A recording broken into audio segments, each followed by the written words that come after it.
नमस्कार, Byju's IAS Hindi platform पर आपका स्वागत है।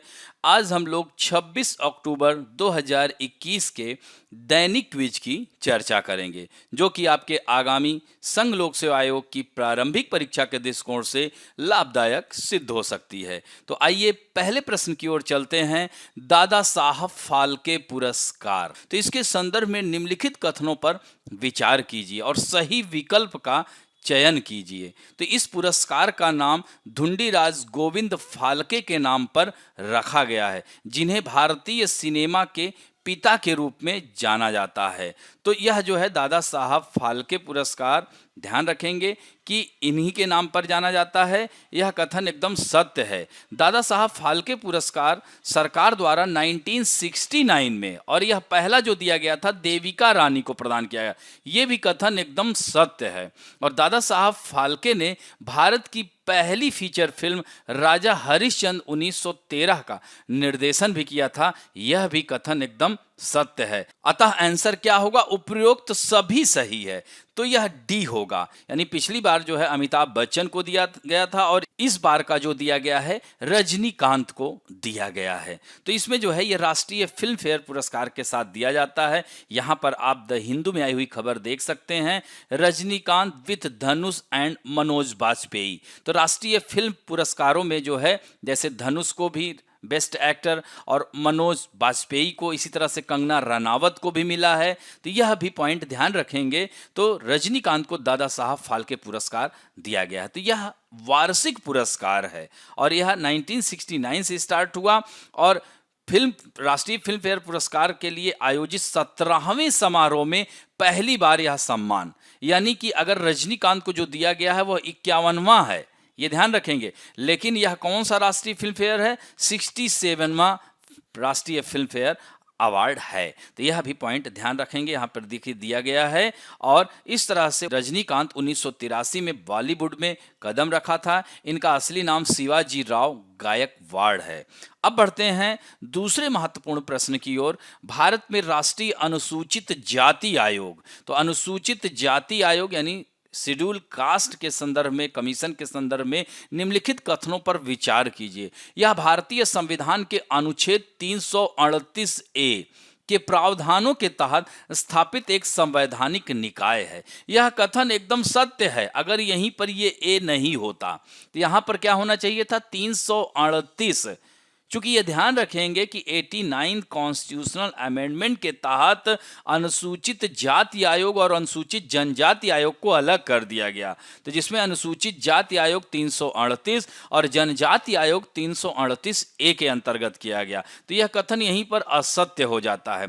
आयोग द्वारा एंग्लो इंडियन समुदाय के संबंध में भी उसी तरह के कार्यों का निर्वहन करना आवश्यक है जैसा कि वह अनुसूचित जाति के संबंध में करता है। यह भी कथन सत्य है। इसके साथ साथ आयोग अदर बैकवर्ड क्लास है, यानी अन्य पिछड़ा वर्गों के लिए भी यही व्यवस्था थी। लेकिन वर्ष 2018 में 102वें संविधान संशोधन के तहत आयोग इस जिम्मेदारी से मुक्त कर दिया गया। किसे? ओबीसी को इसी में पहले रखा जाता था। तो अब अदर बैकवर्ड क्लास को 102वें संविधान संशोधन के तहत हटा दिया गया। तो यह भी कथन एकदम सत्य है। इसके कार्यों में संविधान के तहत अनुसूचित जाति के लिए प्रदान किए गए सुरक्षा उपायों से संबंधित सभी मुद्दों की निगरानी और जांच करना शामिल है। यह भी कथन सत्य है। अतः 2 और 3 सही होगा। तो आंसर क्या हो गया?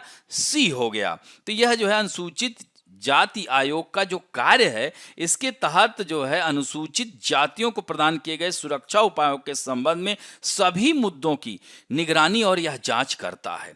और इसके साथ साथ सामाजिक आर्थिक विकास योजनाओं पर केंद्र या राज्य सरकारों को यह अपनी राय देता है और इन सुरक्षा उपायों के क्रियान्वयन हेतु राष्ट्रपति को नियमित तौर पर यह अपनी रिपोर्ट प्रस्तुत करता रहता है। तो ये सब इसके कार्य हैं। तो यहाँ पर द हिंदू में आई हुई खबर है, the national commission for schedule caste will make sure that the family of Lakhbir Singh, A Dalit man who was killed at farmers protest site at Singhu border, receive compensation NCSC chairman Vijay Sampla.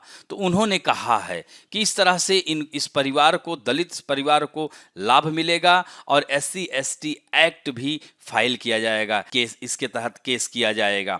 तो यहाँ पर थोड़ा सा राष्ट्रीय अनुसूचित जाति आयोग के बारे में देख लीजिए कि एक स्वायत्त संस्था है। इसकी स्थापना 1978 में की गई थी और इस तरह से 89वें संविधान संशोधन के तहत 2003 में 4 से यह एक्टिवेट हो गया, 2 भागों में विभाजित कर दिया गया। अनुसूचित जाति आयोग 338 और 338 का या ए कहेंगे अनुसूचित जनजाति आयोग, यानी ट्राइबल के लिए ट्राइबल कमीशन। और इसमें एक अध्यक्ष, एक उपाध्यक्ष और 3 अन्य सदस्य होते हैं, जिनकी नियुक्ति राष्ट्रपति द्वारा की जाती है। इनका वेतन और कार्यकाल है, यह सब निर्धारित राष्ट्रपति द्वारा होता है। अब बढ़ते हैं तीसरे प्रश्न की ओर। रबड़ के उत्पादन के संदर्भ में निम्नलिखित कथनों पर विचार कीजिए। तो रबड़ का नाम आते ही निश्चित रूप से आपके जहन में केरल आएगा, क्योंकि केरल भारत में सबसे अधिक रबड़ का उत्पादन करता है। यहां पर पहला कथन है, केरल सभी भारतीय राज्यों में रबड़ का शीर्ष उत्पादक है। यह कथन एकदम सत्य है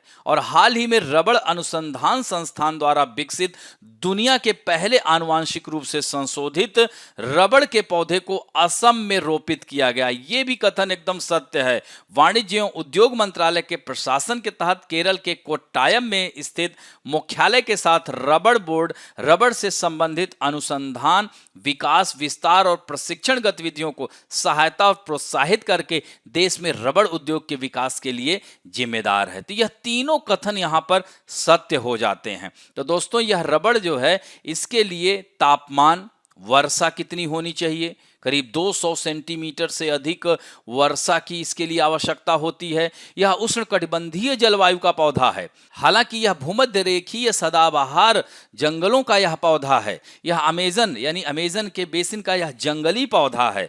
ध्यान रखेंगे। तो यहाँ पर द हिंदू में आई हुई खबर है कि बारिश से रबड़ का उत्पादन प्रभावित हुआ है और इससे आयात बढ़ेगा, क्योंकि प्राकृतिक रबड़ उत्पादन अक्टूबर और नवंबर में तेजी से गिरने की संभावना है, क्योंकि बारिश लगातार हो रही है और नॉर्थ ईस्ट मॉनसून से फिर यह नवंबर में बाधित रहेगा। तो ऐसा माना जा रहा है कि इस बार केरल में 117% ज्यादा बारिश हुई है। तो सितंबर में हालांकि उत्पादन अच्छा हुआ था, 67,000 टन प्राकृतिक रबड़ का उत्पादन किया था, लेकिन नवंबर में भी उत्पादन कम रहने की संभावना है। वो भी किसकी वजह से? पूर्वोत्तर मानसून की वजह से, लौटता हुआ मानसून की वजह से।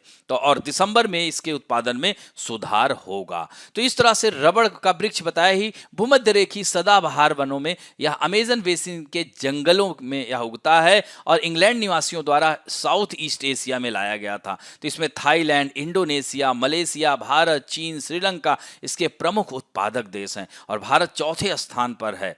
इस तरह से रबड़ उष्णकटिबंधीय जलवायु का पौधा हो गया है। हालांकि मूल रूप से अगर बात किया जाए तो भूमध्य जलवायु की उपज है और इसके लिए तापमान 25 से 30 डिग्री सेल्सियस, वर्षा 200 सेंटीमीटर से अधिक।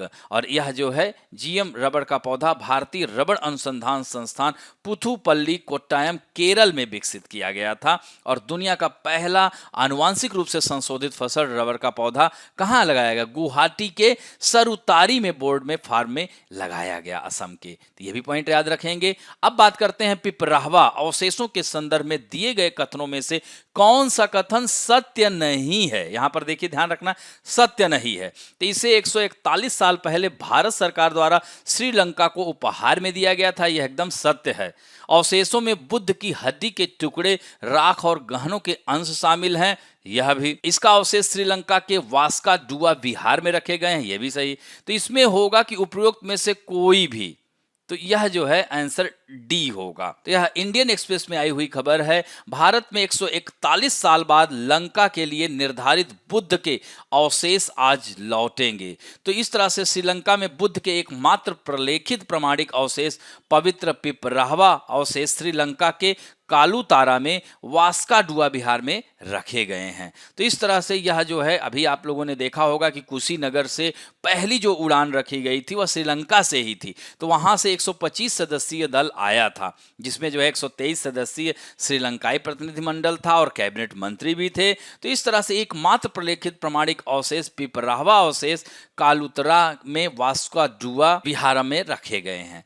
तो इस तरह से यह 141 वर्षों के बाद भारत में अवशेषों की वापसी का प्रतीक है, यह भी कथन सत्य है। और यह स्थल बुद्ध के अंतिम विश्राम स्थल कुशीनगर से 160 किलोमीटर दूर है। कौन? पिपराहवा, ध्यान रखेंगे। अब बढ़ते हैं 2019 में आए हुए प्रश्न की चर्चा करते हैं।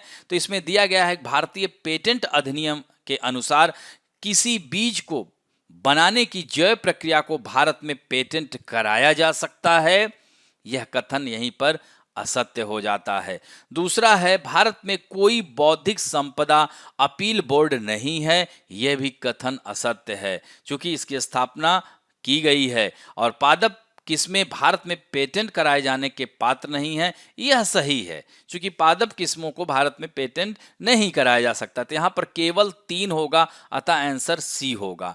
तो पेटेंट अधिनियम 1970 और पेटेंट संशोधन 2005 जो है, ध्यान रखेंगे कि 1970 में पेटेंट अधिनियम बना, इसे वर्ष 1972 से लागू किया गया। तो इस तरह से 2002 में भी संशोधन किया और 2005 में यह फिर संशोधन इसमें किया गया था। तो इस संशोधन के अनुसार प्रोडक्ट पेटेंट का विस्तार तकनीक के सभी क्षेत्रों तक किया गया। उदाहरण स्वरूप जैसे खाद्य पदार्थ, दवा निर्माण आदि के इसमें विस्तृत किया गया। और बौद्धिक संपदा अपीलीय बोर्ड 15 सितंबर 2003 को सरकार द्वारा भारतीय ट्रेडमार्क अधिनियम 1999 और माल के भौगोलिक संकेत के तहत इसमें जो है स्थापना थी, यानी वह भी कथन असत्य था। और इस तरह से अनुच्छेद 3J में पौधों और जानवरों की पूरी तरह से या किसी भी हिस्से में सूक्ष्म जीवों के अलावा लेकिन बीज और किस्मों को प्रजातियों सहित और पौधों और जानवरों के उत्पादन या प्रसार के लिए अनिवार्य रूप से जैविक प्रक्रियाओं सहित पेटेंट योग्यता से बाहर करता है। अब बढ़ते हैं फैक्ट ऑफ द डे। आज का तथ्य है कोरिया की रानी हियो ह्वांग ओके और उनका अयोध्या संबंध। अयोध्या से क्या है उनका कनेक्शन? यह आज के इंडियन एक्सप्रेस में आई हुई खबर है कि कौन थी यह रानी क्वीन हियो ह्वांग ओके। तो वह एक कोरियाई रानी थी जिनके बारे में माना जाता है कि उनका जन्म अयोध्या, जो कि सरयू नदी के किनारे बसा है, कि राजकुमारी सूरी रत्न और राजा पद्मसेन और इंदुमती की बेटी से हुआ था। तो पद्मसेन ने कौशल के प्राचीन साम्राज्य पर शासन किया और एक ऐसा क्षेत्र जो वर्तमान यूपी से उड़ीसा तक फैला हुआ है। तो इस तरह से वर्ष 2000 में जो कोरिया का गिम्हे शहर है और अयोध्या को सिस्टर सिटी के रूप में विकसित करने के लिए समझौते पर हस्ताक्षर हुआ। इस तरह से सांस्कृतिक संबंध कोरिया और भारत के बीच और मजबूत होंगे इसकी वजह से। और 2001 में स्मारक स्थान का अनावरण किया गया था। 2016 में दक्षिण कोरियाई प्रतिनिधिमंडल मौजूदा स्मारक को नवीनीकृत करने के लिए एक प्रस्ताव भेजा गया था और हमारे देश के प्रधानमंत्री और दक्षिण कोरिया के राष्ट्रपति के बीच समझौता ज्ञापन पर हस्ताक्षर भी हुए थे। और यह जो है उसका कितना भारतीय संबंध तथ्य के रूप में स्थापित है, तो इसमें जो है संबंधों को कह सकते हैं कि यह कहानी ही है, लेकिन भारत और दक्षिण कोरिया के बीच संबंधों को बढ़ावा देने में यह मदद कर सकती है। हालांकि कुछ भारतीय मूल के बारे में, लेकिन कुछ लोगों को इसके बारे में कुछ बहस है। एक ही कहानी के कई संस्करण हैं, इसलिए जो है इसमें कुछ इतिहासकारों का मानना है कि राजकुमारी वास्तव में थाईलैंड के अयुत्या साम्राज्य की हो सकती हैं, लेकिन थाईलैंड का राज 1350 में आया जब समगुक यूसा पहले ही लिखा जा चुका था। तो इस तरह से आज का अंक यहीं पर हम समाप्त करते हैं। आशा करता हूं कि आज का भी वीडियो आप लोगों को अच्छा लगेगा, और अच्छा लगे तो लाइक, शेयर, सब्सक्राइब और बेल आइकन दबाना ना भूलें। धन्यवाद।